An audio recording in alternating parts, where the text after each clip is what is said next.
Ученые подсчитали, однопальчиковая батарейка загрязняет тяжелыми металлами около 20 квадратных метров земли. А разбитая лампа и вовсе может отравить ртутью всю квартиру. А потому вопрос с утилизацией таких опасных отходов стоит остро. Уже не первый год их собирает специальный экомобиль, однако курсирует он по определенному маршруту и графику.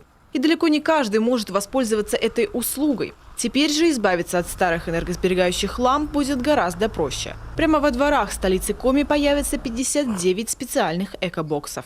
Мы в первую очередь пытались охватить наши поселки городского и сельского типа и наши основные микрорайоны: Лесозавод, Орбита, Нижничев, Верхничев. Яркие оранжевые экобоксы – это своеобразные сейфы для опасных отходов. В каждом 3 отдельных отсека. Один для отработанных галогеновых и люминесцентных ламп, второй для старых ртутных градусников и третий для батареек. Внутри мягкая отделка, а также ступенчатая система погружения. Бояться того, что что-то внутри может разбиться, и жителям близлежащих домов придется вдыхать опасные пары ртути, не стоит. Вывозить опасные предметы планируют ежедневно. На этой неделе уже начнут обслуживаться специализированные организации по специальному отдельному договору.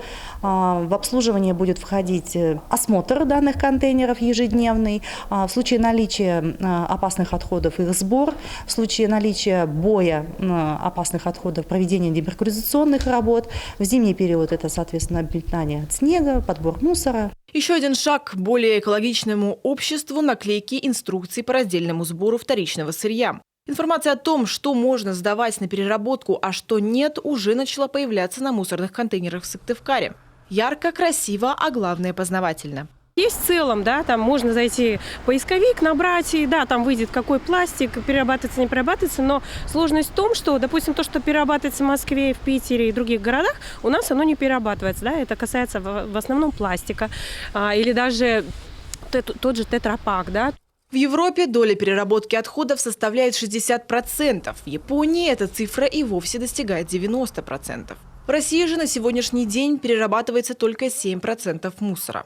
Разница колоссальная, потому любой шаг, будь то экобоксы или наклейки инструкции, важен и нужен. А еще требует осознанного подхода и неравнодушного отношения каждого. Ксения Лосева, Артем Соколов, телеканал Юрган, Сыктывкар.